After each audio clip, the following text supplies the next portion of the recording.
एक कोई ना कोई सूत्र है जो हमारे समझ में नहीं आ रहा है। एक ही सूत्र हमें समझ में लाना है कि इस कार्य में मैंने हिंसा का संकल्प ही नहीं किया है। मैंने कौन सा संकल्प किया है? भगवान के दर्शन करने का संकल्प किया था, उसमें हिंसा होती है, होने दो, हिंसा का संकल्प मेरा नहीं है। मैंने अभिषेक करने का संकल्प किया है, मैंने पूजा का संकल्प किया है, मैंने तीर्थ यात्रा का संकल्प किया है और मेरा संकल्प शुभ है। क्या है? संकल्प शुभ है। मुनियों की चर्या अलग है। मुनि यहां से शिखर जी जाएंगे, शिखर जी से यहां आ जाएंगे, रास्ते में दिन में ही चलेंगे और एक एक जीव को बचाते हुए चलेंगे। उन्होंने अहिंसा व्रत लिया है, आपसे एक कदम ऊपर है, एक नहीं 10 कदम, 10 कदम ऊपर है कि नहीं? मुनियों के व्रत है, तुम्हारे व्रत है क्या? तुमने अहिंसा व्रत लिया क्या? हिंसा का त्याग किया क्या? तो तुम्हारे जीवन में हिंसा अहिंसा का विकल्प ही नहीं आना चाहिए। बात समझ में आ रही? तो ये सब होने के बाद भी तुम्हें वो वाली हिंसा का पाप नहीं लगता जितना पुण्य लगता है। और उसका सूत्र सुन लीजिए क्या है। उसका सूत्र स्वामी समंतभद्र ने कहा कि वहां जो है पुण्य जो है, देव दर्शन करने से, अभिषेक करने से, पूजन करने से, तीर्थ यात्रा करने से पुण्य कितना मिला? तो बोले समुद्र का पानी जितना। कितना पुण्य लगा? और उसमें जो हिंसा हुई है वो हिंसा कितनी हुई? तो बोले जहर की एक बूंद। कितनी? उससे जो पाप कर्म का बंध हुआ वो उस विशाल समुद्र के पानी के सामने हमें पाप कर्म का बंध कितना हुआ है? वो पाप क्यों बंधा? उसमें जो आरंभ हिंसा हुई है, जो हमने सोचा नहीं, जिनकी हिंसा करना हमारा उद्देश्य नहीं था, फिर भी वो जीव मरे, फिर भी वो जीव मरे, इसलिए हमें पाप कितना लगा? एक जहर की बूंद। बताइए क्या एक जहर की बूंद क्या सारे समुद्र को विषैला बना सकती है? नहीं बना सकती, बल्कि उस जहर की बूंद को भी पानी रूप परिणमन कर जाना पड़ता है। बात समझ में आई? इसका एक छोटा सा एग्जाम्पल दिया है उन्होंने कि एक किसान खेती करता है, उसमें वो रोज खेती में असंख्यात जीवों की हिंसा करता है, और एक मछुआरा मछली पकड़ने के लिए जाता है और एक भी मछली उसके पकड़ में नहीं आई, तो दोनों में कौन सा व्यक्ति ज्यादा पापी है?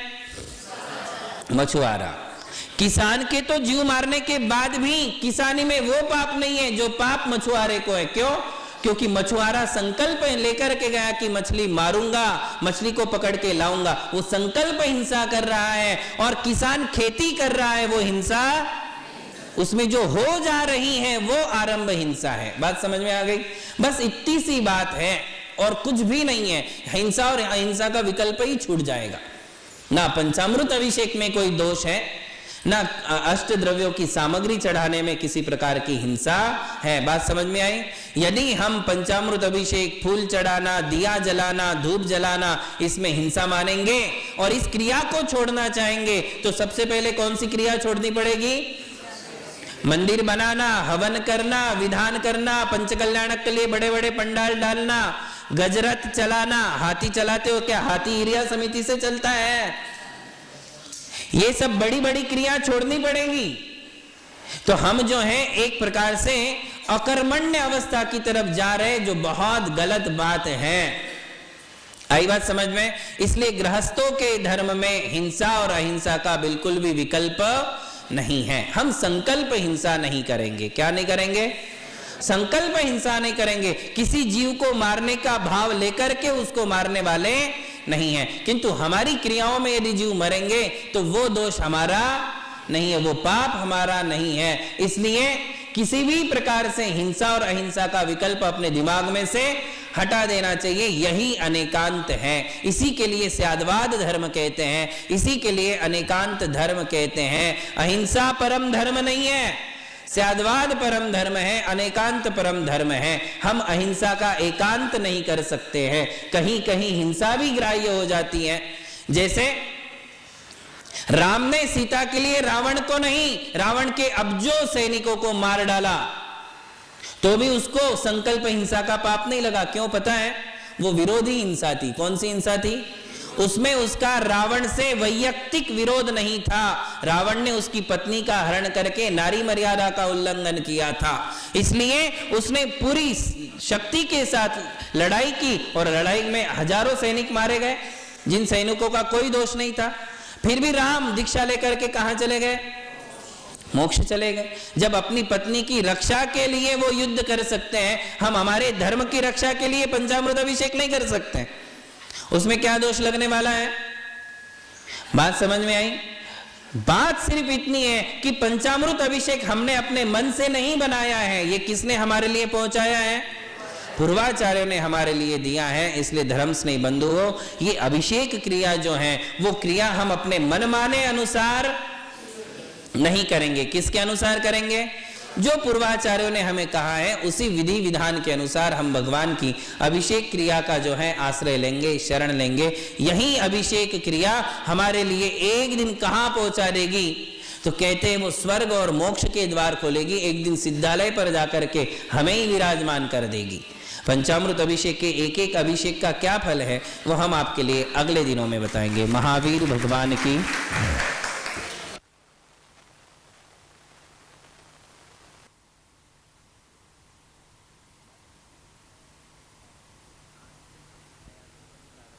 आज से हम एक नया लेसन प्रारंभ करते हैं। प्रकरण का नाम है सम्यक दर्शन।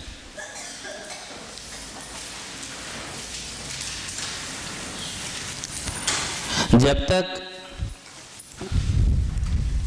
सम्यक दर्शन को हम नहीं समझ लेते हैं, तब तक मोक्ष मार्ग की यात्रा का प्रारंभ नहीं होता है। मोक्ष महल की प्रथम सीढ़ी याविन ज्ञान चरित्रा, सम्यक तान लहे सो दर्शन धारो भव्य पवित्रा। मोक्ष मार्ग की सबसे पहली सीढ़ी यदि है तो वो सम्यक दर्शन है। तीन रत्नों में से सबसे पहला रत्न है सम्यक दर्शन, दूसरा है सम्यक ज्ञान और तीसरा है सम्यक चारित्र। सम्यक तान लहे सो दर्शन धारो भव्य पवित्रा, या बिन ज्ञान चरित्रा। इसके बिना ज्ञान और चारित्र दोनों शून्य है। ज्ञान बहुत है, व्रत बहुत है, नियम बहुत है, संयम बहुत है। ध्यान में रखिए, जैन सिद्धांत के अनुसार यदि कोई मुनि के भेष को भी प्राप्त कर लेता है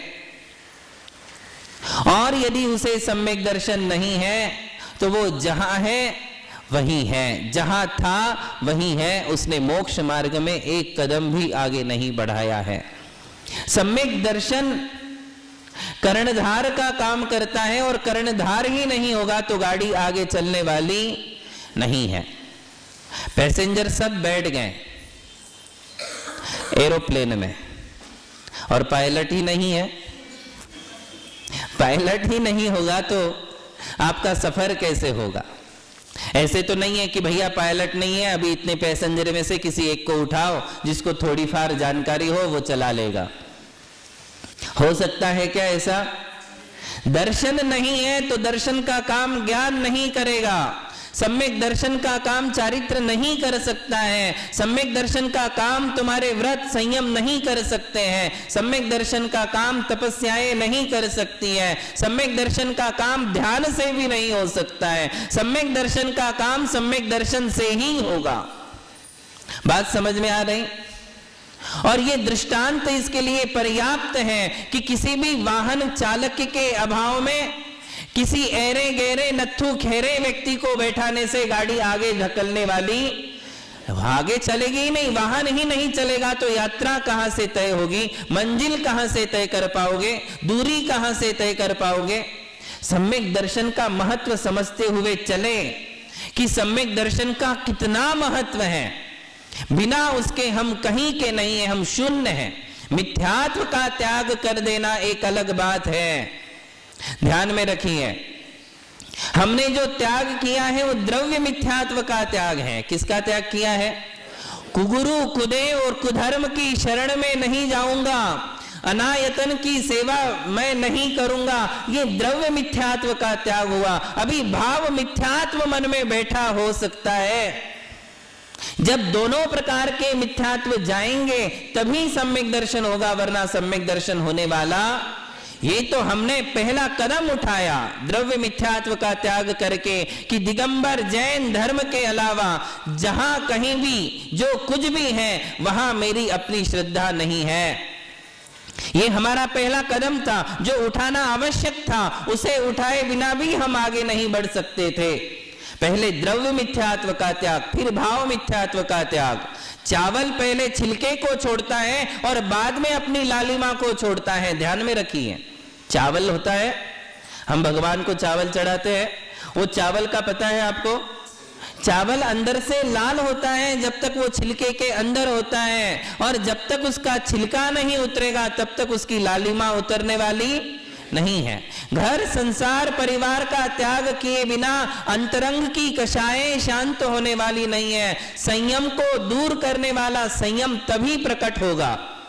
असंयम को, कषाय को दूर करने वाला संयम तभी प्रकट होगा जब उसे बाहर से त्याग किया जाएगा। किसका त्याग किया जाएगा? परिवार का, धन दौलत का, समस्त बाह्य आडंबरों का त्याग किए बिना अंतरंग संयम जैसे प्रकट नहीं होता, वैसे ही द्रव्य मिथ्यात्व का त्याग किए बिना भी सम्यक दर्शन प्रकट। किंतु ध्यान रखना, द्रव्य मिथ्यात्व का त्याग कर देने मात्र से सम्यक दर्शन हो ही जाएगा ऐसा जरूरी क्यों जरूरी नहीं है? द्रव्य मिथ्यात्व का त्याग करने पर भी भाव मिथ्यात्व, कौन सा मिथ्यात्व? भाव, जो हमारे विचारों में दिलो दिमाग में बैठा हुआ भाव मिथ्यात्व है वो बना रह सकता है। और जब तक भाव मिथ्यात्व नहीं जाता तब तक सम्यक दर्शन। सूत्र समझ लीजिए, द्रव्य मिथ्यात्व जीवन में नहीं भी है तो भाव मिथ्यात्व अंदर हो भी सकता है और नहीं भी हो सकता। किंतु भाव मिथ्यात्व यदि अंदर नहीं है तो द्रव्य मिथ्यात्व कभी नहीं होगा। सबसे पहले द्रव्य मिथ्यात्व का त्याग और फिर भाव से मिथ्यात्व का त्याग। भाव से मिथ्यात्व छूटा नहीं कि वो सम्यक दर्शन का सूर्य हमारी आत्मा में प्रकट हो जाता है, इसलिए भाव मिथ्यात्व का भी त्याग होना चाहिए। अब आप पूछेंगे कि ये दो प्रकार का मिथ्यात्व क्या है? बिन जाने ते दोष गुणन को कैसे तजिए गहिए। जब तक हमारे लिए गुणों और दोषों दोनों की पहचान नहीं है तब तक हम किसको छोड़े और किसको ले ले। गफलत तो यही है। जीवन के चौराहे पर मैं सोच रहा कब से, जाऊं तो किधर जाऊं यह पूछ रहा तुमसे। पथ भूल गया हूं मैं, तुम राह दिखा देना। कहाँ भटकता है आदमी? एक ही रास्ता हो तो भटकने के चांस ही नहीं है। जब हुंडाव सर्पिणी काल नहीं होता है, सामान्य अवसर्पिणी और उत्सर्पिणी होती है, तब दुनिया में एक ही रास्ता होता है, तब दुनिया में एक ही धर्म होता है, केवल जैन ही धर्म होता है, जैनों का ही शासन इस संसार में होता है। आज हुंडाव सर्पिणी काल के कारण एक नहीं अनेक शासन है, एक नहीं अनेक मार्ग हैं, और अनेक मार्गों में एक जिन मार्ग है और अनेक बाकी बचे हुए सब उन्मार्ग है। क्या है? तो प्रतिक्रमण सूत्र में गौतम स्वामी कहते हैं उम्मग्गम परिवज्जामि जिनमग्गम उवसंपज्जामि। बोले उन्मार्ग एक नहीं है, अनेक है, और जिन मार्ग एक ही है। सच्चा मार्ग एक ही है, सत्य का मार्ग एक ही है। मुझे उन हजारों उन मार्गों में से एक सत्य का मार्ग छानना है, ढूंढना है, और उस पर मेरे लिए चलना है। जब तक मुझे वो मार्ग नहीं मिलेगा तब तक मुझे खोज करना है। क्या करना है? गेहूं का ढेर है और गेहूं के ढेर में एक हमारा हीरा कहीं फंस गया है। क्या फंस गया? हीरे की एक कणिका जो है उसमें फंस गई। हम पूरे गेहूं के ढेर को जो है छानबीन करेंगे। कब तक करेंगे? जब तक वो नहीं मिल जाती। जब तक वो हीरे की कणिका नहीं मिलेगा, वो डायमंड जब तक नहीं मिलेगा, तब तक हम पूरे गेहूं के ढेर को ढूंढते रहेंगे और जब वो हमारे हाथ लग जाएगा तो गेहूं को हम फिर छानबीन करने का क्या मतलब है, फिर खोजबीन करने का क्या मतलब है। जब मुझे एक रास्ता मालूम पड़ चुका है कि यही मेरी मंजिल है और मेरी मंजिल की ओर ले जाने वाला रास्ता यही है, अब ये विश्वास हो गया है, तो फिर बाकी के रास्तों का जो है हमारे लिए इन्वेस्टिगेशन करने की कोई जरूरत, एनालिसिस करने की कोई जरूरत है ही नहीं। अब बाकी मार्गों की चर्चा ही क्यों, जब मुझे मेरा मार्ग मिल चुका है तो मुझे उन मार्गों की कोई चर्चा नहीं करनी। उन मार्गों की चर्चा कब तक, जब तक जिनमार्ग नहीं मिल जाता है। तो आदमी भटकता है सर्कल पे आने पर, चौराहे पर जब आ जाता है तो चौराहे पर आने पर यह समस्या खड़ी होती है कि मैं कहां जाऊं तो किधर जाऊं। यदि कोई नॉर्थ इंडियन आदमी कर्नाटक और तमिलनाडु में चला जाए तो फंस जाता है। वहां के लोग हिंदी आते हुए भी हिंदी बोलते ही नहीं है, बोलेंगे हिंदी बोलेंगे तो जो है इसका काम सुलझ जाएगा, सलट जाएगा। इसको सलटाना नहीं, इसको उलझाना है। क्या करना है? उलझाना है। और जब वहां किसी सर्कल पे जाता है और वो कहता भाई साहब रास्ता कहाँ है, नमगे गोतिल्ला येन बेकू एल्नी निमगे होगबेकू। अब वो ये बोलेगा तो तुम क्या करोगे, बताओ क्या रिस्पांस दोगे? तुम बोलोगे भैया कहाँ, मुझे वहां जाना है, ये एड्रेस है नमगे होदली के आगुदिल्ला, मुझे हिंदी नहीं पढ़ते आती, नमगे गोतिल्ला, मुझे कुछ नहीं पता। जब ये वाला हमारे साथ गुजरेगी तो फिर आदमी क्या सोचेगा बताइए। चौराहे पर से एक रास्ता कैसा ढूंढा जाए, जो स्थिति उस व्यक्ति की उस समय बनती है। और कर्नाटक, कन्नड़ से और खतरनाक तमिलनाडु, तमिल लैंग्वेज, कन्नड़ वाले तो फिर भी कोऑपरेट कर देंगे, तमिल वाले तो बिल्कुल ही नहीं करेंगे, करते ही नहीं है, बताते ही नहीं, हिंदी बोलते ही नहीं है, वो फंसा देते हैं। और फिर जहां आपको जाना है एड्रेस बताओगे, 4 गलियां घुमा करके ले जाएगा। जहां तुम्हारा 10 रुपए में काम होने वाला था वह तुमसे 100 रुपए ले लेगा। ये गफलत क्यों है, उलझन क्यों है? क्योंकि हमें मंजिल तो पता है किंतु रास्ता पता नहीं है। और जब तक रास्ता पता नहीं होगा तब तक उलझन ही उलझन है, भटकन ही भटकन है। हमें वो रास्ता खोजना चाहिए। उस रास्ते के लिए हमें परीक्षण करना चाहिए कि 4 में से अब मुझे कहां जाना है, कौन से रास्ते से मुझे चलना है। सम्यक दर्शन के लिए ये बात बहुत मायने रखती है। 2 बातें हैं, एक है श्रद्धा और दूसरा है श्रद्धा स्थान। कौन सी 2 बातें हैं? एक है श्रद्धा और दूसरा श्रद्धा स्थान। जब तक ये दोनों चीजें परफेक्ट नहीं है तब तक सम्यक दर्शन होने वाला नहीं है। आई बात समझ में? श्रद्धा और श्रद्धा स्थान दोनों को परफेक्ट होना चाहिए, दोनों सही होना चाहिए, तभी सम्यक दर्शन होता है। श्रद्धा तो है किंतु श्रद्धा स्थान कौन से हैं? क्या बात है? श्रद्धा तो सबके पास है। दुनिया में 6 दर्शन है, एक नास्तिक दर्शन छोड़ दो तो सबके पास श्रद्धा है। केवल नास्तिक लोग होते हैं जो श्रद्धा नहीं रखते। नास्तिकों को श्रद्धा नहीं है। कौन कौन सी बातों पर श्रद्धा नहीं है याद है? नास्तिक किसे कहते हैं? जो जन्नत और जहन्नुम नहीं मानते हैं, जो स्वर्ग और मोक्ष पे विश्वास नहीं करते, स्वर्ग और नरकों में विश्वास नहीं है, पुण्य और पाप कर्म की सत्ता को स्वीकार नहीं करते, आत्मा के अस्तित्व को नहीं मानते हैं, ईश्वर की सत्ता को स्वीकार नहीं करते हैं, जो पुनर्जन्म नहीं मानते हैं, उन्हें क्या कहा जाता है? उन्हें नास्तिक कहते हैं। तो नास्तिक को यदि छोड़ दो तो इस संसार में आस्तिक ही आस्तिक भरे हुए हैं। नास्तिक लोग कम हैं, आस्तिक लोग ज्यादा हैं। जब भी कोई डेंजरस घटना उसके साथ घटेगी तो ओ माय गॉड, क्या बोलेगा? मेरे भगवान। कोई ना किसी का किसी नाम ले लेगा, कितना ही बड़ा नास्तिक हो। नास्तिक मीन्स नहीं मानने वाला। नास्तिक एक अलग वर्ग हो गया। और एक ऐसा होता है जो डावाडोल है, मानू या नहीं मानू, मानू या नहीं मानू, है कि नहीं है। वो भी आदमी क्या कर देता है, एक साथ बोल देता है कि मेरे भगवान, हे भगवान, एकदम से मुंह में से निकल। मतलब कहीं ना कहीं भगवान के प्रति आस्था है, श्रद्धा है, विश्वास है। बात समझ में आ रही? तो ऐसे आस्तिक दर्शन संसार में है, किंतु श्रद्धा है, श्रद्धा स्थान है, फिर भी सम्यक दर्शन नहीं है, क्योंकि जिसके प्रति श्रद्धा है, वो जिसके प्रति श्रद्धा रखी गई है, वो स्थान निर्मल नहीं है, वो स्थान परफेक्ट नहीं है। जब तक श्रद्धा स्थान सही नहीं मिलेंगे तब तक सम्यक दर्शन नहीं होगा। हमारे पास श्रद्धा स्थान है, दिगंबर जैन शासन है, तीर्थंकर का शासन मिला है, केवली पंडितो धम्मो मंगलम, केवली भगवान के द्वारा प्रणीत धर्म हमें मिला है।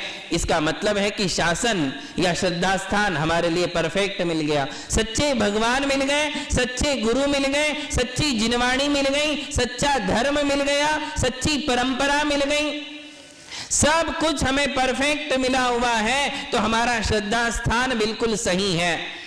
सोना और पीतल में जब तक अंतर नहीं करोगे, जब तक सोने को पीतल, पीतल को सोना मानोगे, तब तक मिथ्यात्व है। परिभाषा बता रहा हूं सम्यक्त्व की, बिल्कुल सरल परिभाषा है। सत्य को सत्य मानना, झूठ को झूठ मानना सम्यक्त्व है, सत्य को झूठ और झूठ को सत्य मानना मिथ्यात्व है। कई लोग पूछ रहे थे महाराज बहुत मिथ्यात्व का त्याग कराते हैं, क्या मिथ्यात्व ऐसी चीज? कोई बड़ा भूत है क्या? अरे महाभूत है, महाभूत है। ये ऐसा भूत है, एक भूत यदि तुम्हारे शरीर में घुस गया तो 4 दिन, 8 दिन, महीना, 2 महीना कहीं ना कहीं जाकर इलाज हो जाएगा, चला जाएगा। किंतु ये महापिशाच है, मिथ्यात्म।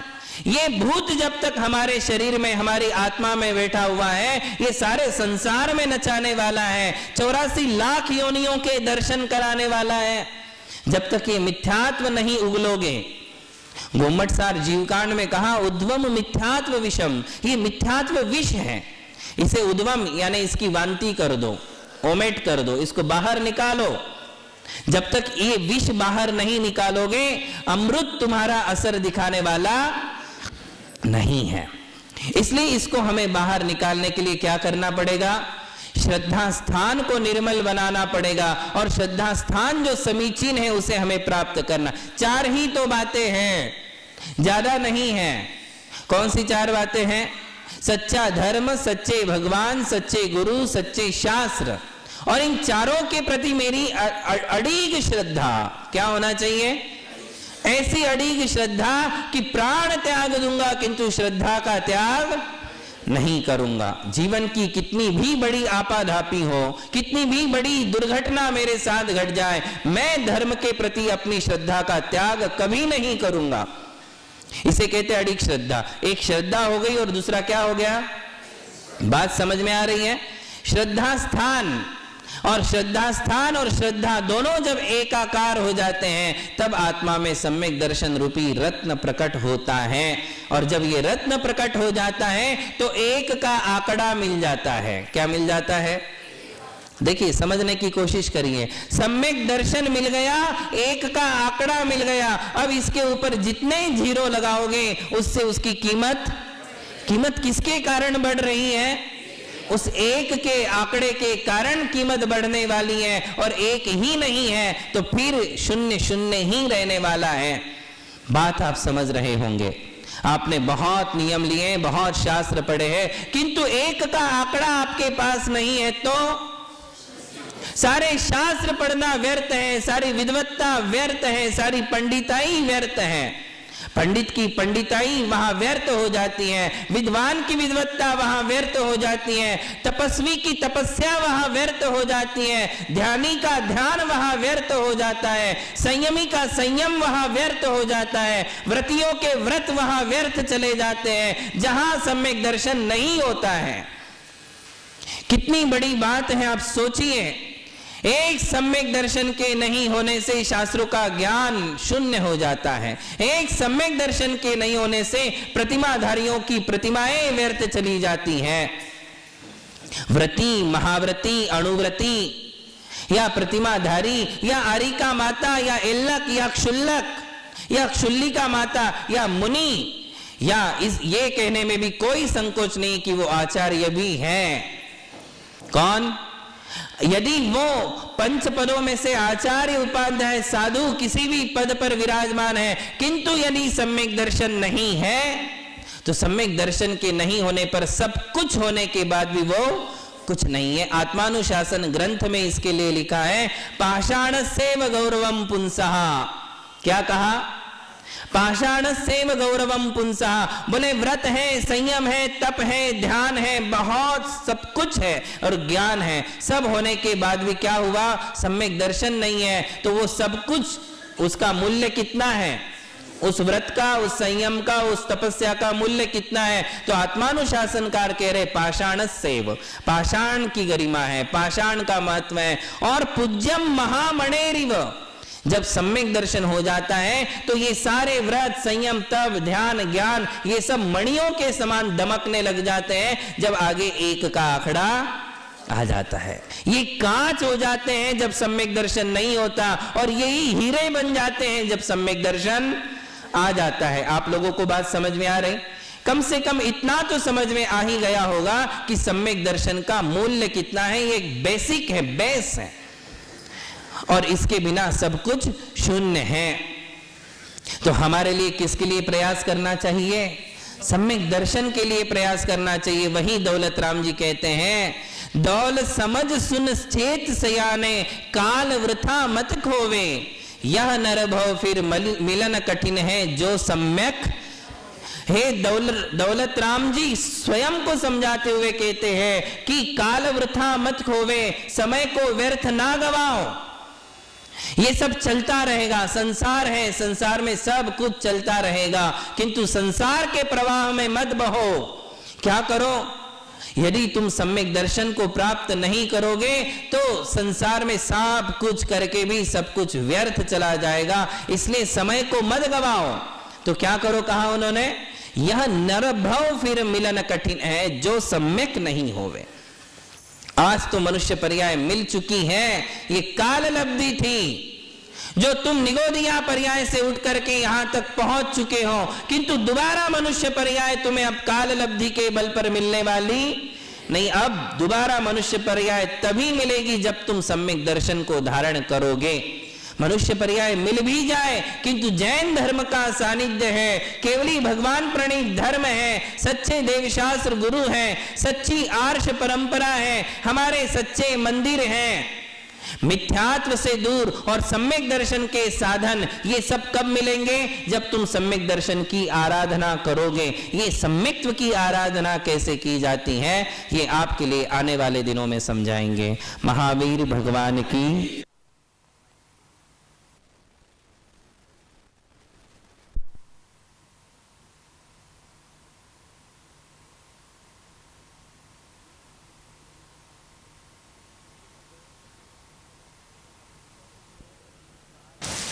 तीन लोक तिहु काल माहि नहीं, दर्शन सम सुखकारी।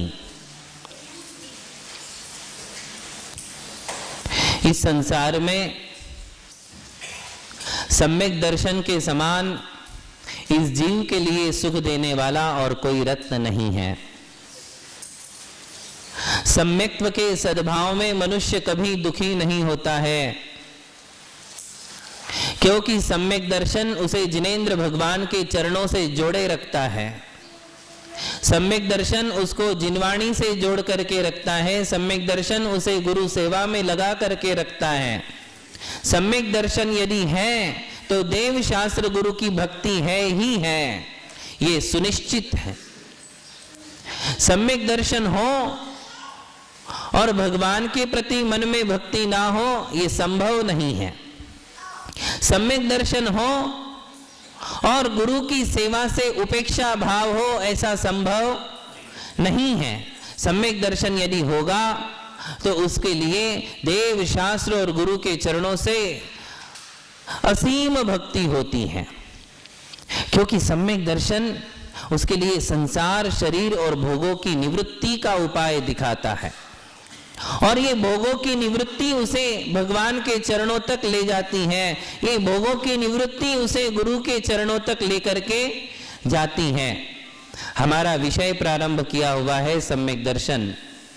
सम्यक दर्शन किसे कहते हैं ये समझने के पहले सम्यक दर्शन से क्या लाभ है ये समझना बहुत आवश्यक है। क्योंकि जब तक हमारे लिए लाभ मालूम नहीं पड़ेगा तब तक हम उस वस्तु को ग्रहण नहीं करते हैं। ये इस संसारी जीव की आदत है। जब तक उसे लाभ नहीं मालूम पड़े वो उस बात की तरफ नहीं जाता है। लाभ और हानि वाला जो सौदा है ये क्लियर होने के बाद ही हम कोई भी कार्य प्रारंभ करते हैं। जो लाभ और हानि का विचार नहीं करके कोई प्रारंभ करता है कार्य, वह व्यक्ति बुद्धिमान नहीं माना जाता है।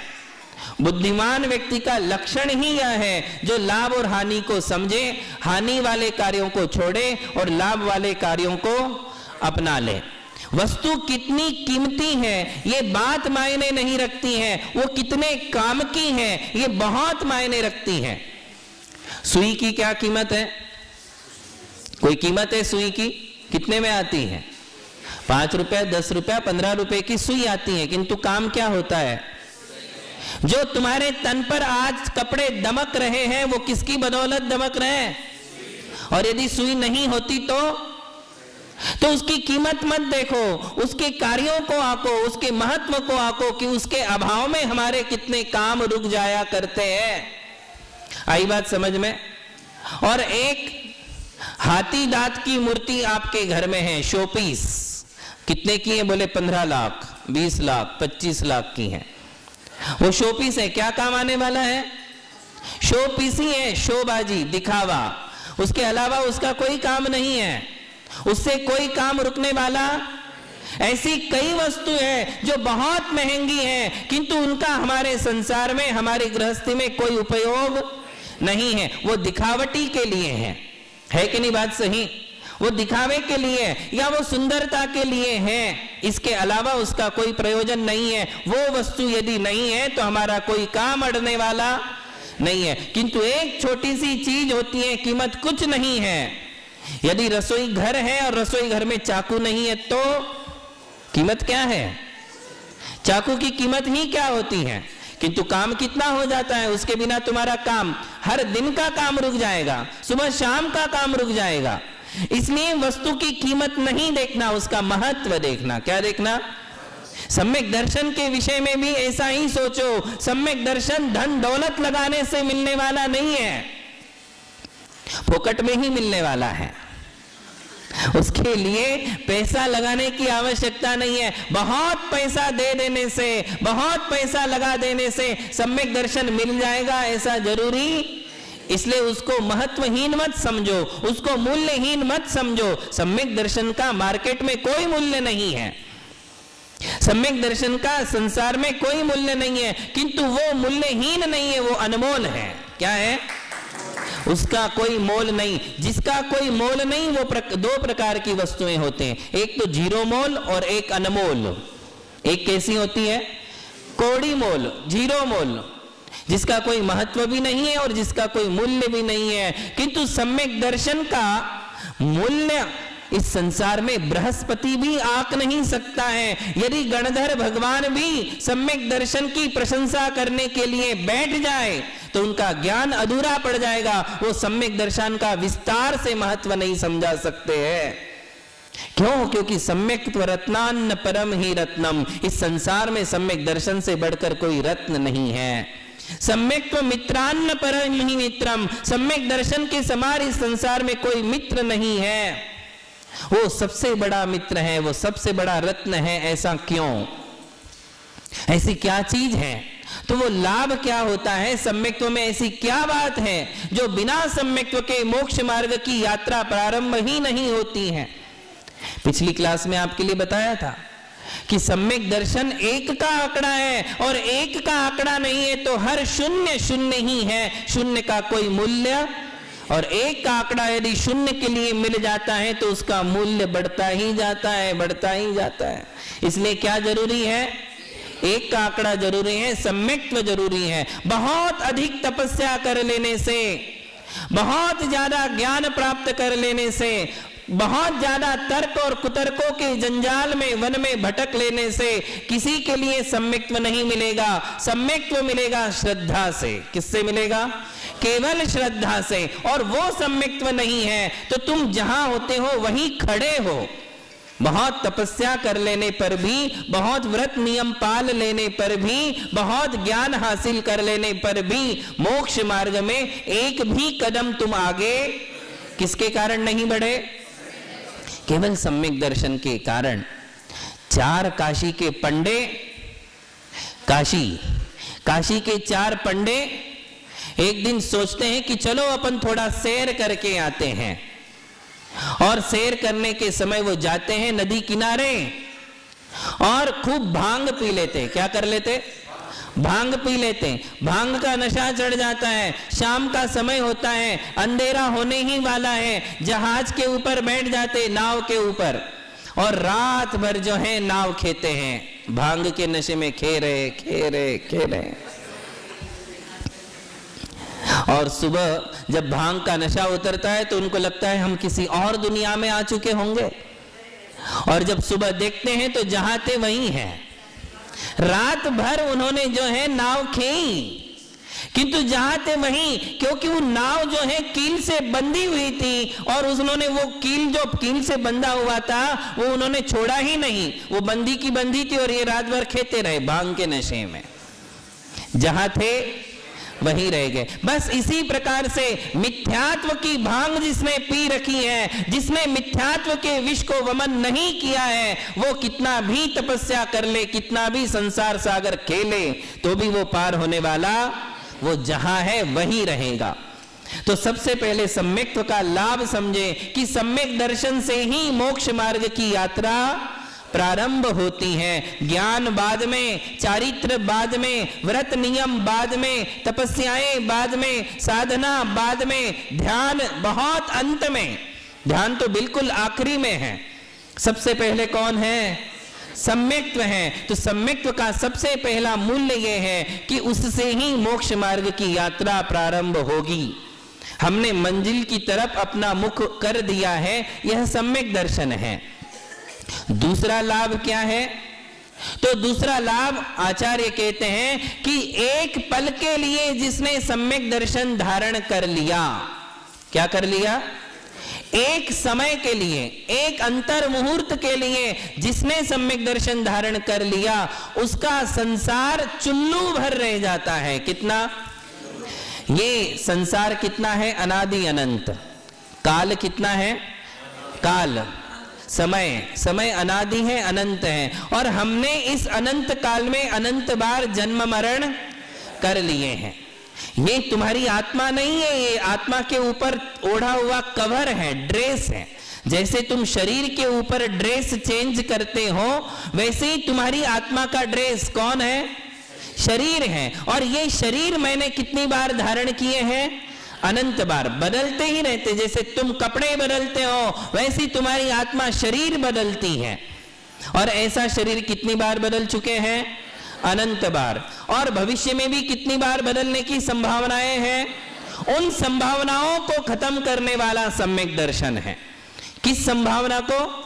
जैसे अनादिकाल से आज तक मेरी आत्मा ने अनंत बार शरीर धारण किए और शरीर छोड़े। पुराना शरीर छोड़ा, नया धारण किया, पुराना छोड़ा, नया धारण किया। कभी जानवर का, कभी एकेंद्री का, कभी चींटी का, कभी मक्खी का, कभी मच्छर का, कभी हाथी का, कभी घोड़े का, कभी सुअर का, तो कभी गधे का, कभी स्त्री का, कभी पुरुष का, कभी नपुंसक का। ऐसे कितने शरीर धारण किए हैं?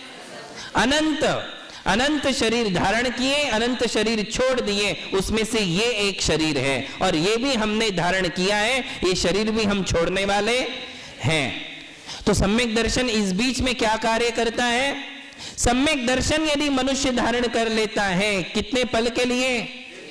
एक अंतर मुहूर्त के लिए, 48 मिनट के लिए यदि सम्यक दर्शन हो गया, तो आचार्य कहते हैं कि भविष्य की जो योजनाएं थी अनंत जन्म मरण करने की, वो संभावनाएं टूट गई। क्या हो गया? तो कहा है, अद्याभवत् सफलता नयन द्वयस्य देवत्वदीय चरणाम्बुज वीक्षणेन। ये देवदर्शन स्तुति में आने वाला पद्य है।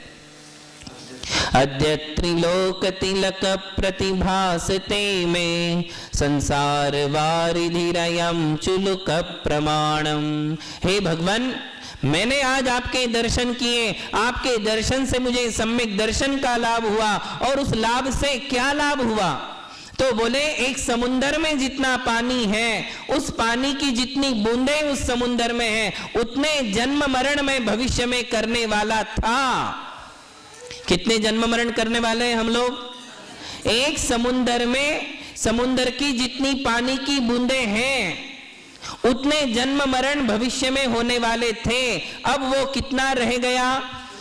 चुल्लू। देखिए, समुद्र के पानी में से चुल्लू भर पानी निकालिए, सम्यक दर्शन के प्रभाव से अब मेरे जन्म मरण केवल एक चुल्लू भर पानी जितने रह गए। ये क्या कोई कम लाभ है?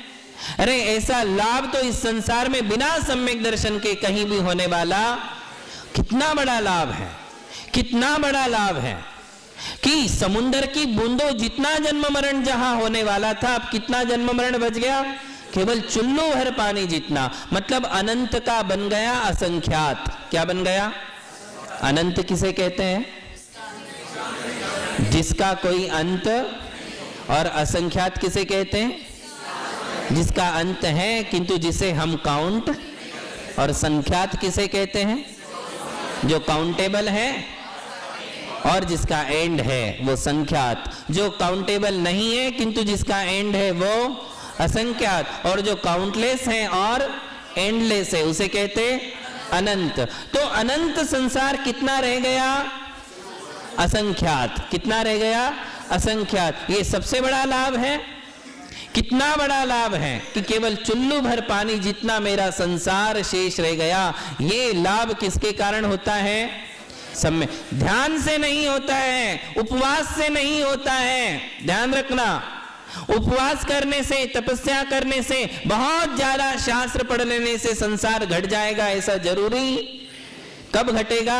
जब भी संसार घटेगा केवल सम्यक दर्शन के कारण घटेगा, वरना संसार घटने वाला नहीं है। ये सबसे बड़ा लाभ हुआ। पहला लाभ क्या बताया? कि सम्यक दर्शन हो जाने से हमारे मोक्ष मार्ग की यात्रा प्रारंभ हो गई। दूसरा लाभ है कि सम्यक दर्शन के होने से अनंत संसार अब चुल्लू भर रह गया है, उतने ही जन्म मरण करूंगा और आखिरी जन्म में मैं मुनिपद धारण करके कर्मों की श्रृंखला को नाश करके अरिहंत और सिद्ध अवस्था को प्राप्त कर लूंगा। ये दूसरा लाभ हुआ। किंतु इतना कहने से किसी को बहुत ज्यादा खुशी नहीं होती है। बोले ये तो ठीक है, ये तो अगली बात है, अगले जन्म की बात है।